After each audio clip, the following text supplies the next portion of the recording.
Thanks for clicking. We had a big week in China news this week as Beijing announced they would be rescinding some of the more harsher parts of its zero-COVID strategy. We also received news this week that the Chinese economy is not only weakening on widespread recurring lockdowns, but also from weakening demand from the West, as exports dropped to 8.7% in October. And the prospect of a reopened China is not something the West has had to consider for quite some time, with some already questioning the extent to which a wave of new demand will push up prices. As a side note, we also received word from Evergrande's founder, Hugh Kai-yen, who released a voice clip reassuring the world that he had not indeed committed suicide, after rumors had spread that he had jumped off a building. Gonna take more than that to put out the lights on. So what I want to do today is go over China's decision to roll back some of the more harsher parts of its zero-COVID strategy, take a look at the state of the Chinese economy, and then discuss some of the implications of a reopened China for the West. As we'll see, China is reversing a lot of the policies that characterized its stagnation in 2022, which should definitely lead to a consequential 2023. We'll continue to track China updates on this channel every Friday. Click like and subscribe if you want to get those updates, but for now, let's get into this zero-COVID.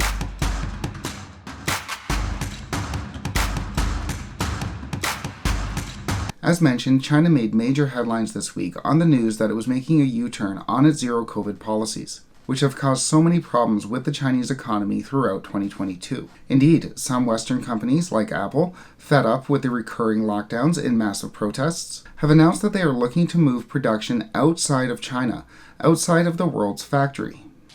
Now I gotta turn my back. However, it was announced this week that China is loosening some of those restrictions and will, among other measures, no longer force infected people into quarantine camps, allowing them instead to quarantine at home. China is also eliminating a lot of the mass testing required to get into government buildings, and dropping testing requirements for Chinese that want to traffic domestically, in between provinces. You're serious about this? Oh, you never do like that? While stock markets rallied on the news that China would be reversing course on its zero-COVID policies, there's obviously still widespread fears that the reopening will lead to mass infections, which will indeed lead to another major lockdown. But as we talked about before on this channel, China is between a rock and a hard place. There is a possibility that reopening up, ending the zero-COVID restrictions, could lead to mass infections and another lockdown. But on the other hand, the Chinese population is growing increasingly restless with these continual recurring lockdowns, and in recent weeks have taken to the streets in violent protest. So there aren't really very many good options available right now for China. And that's not even to mention what the zero-COVID policies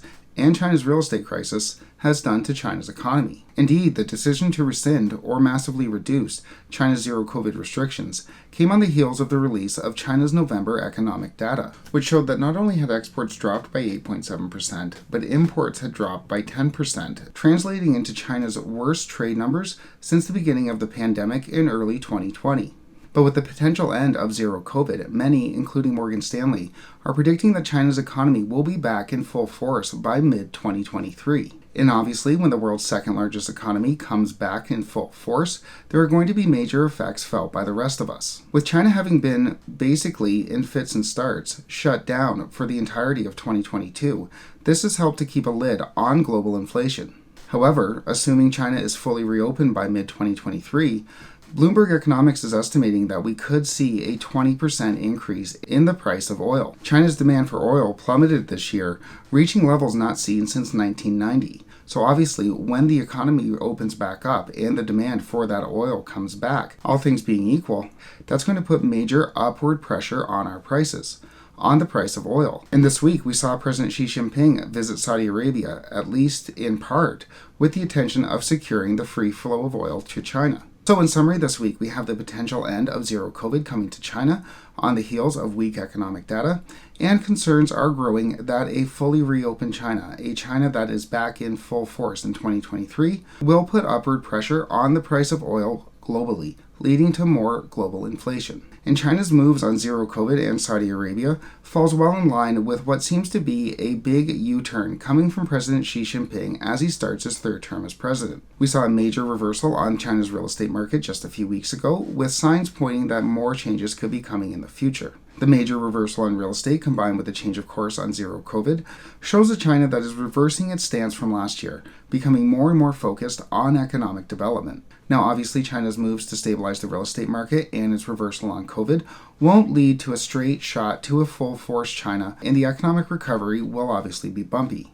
But if China proves successful in putting the property market crisis in its rearview mirror, and it's able to successfully reopen the economy and zero COVID without any more lockdowns, then the role being played by China in the global economy, its effect on us here in the West, should be greater in 2023 than it was in 2022. We are going to continue to track China's developments on this channel every Friday. Click like and subscribe if you want to get those updates, but for now, thanks so much for watching.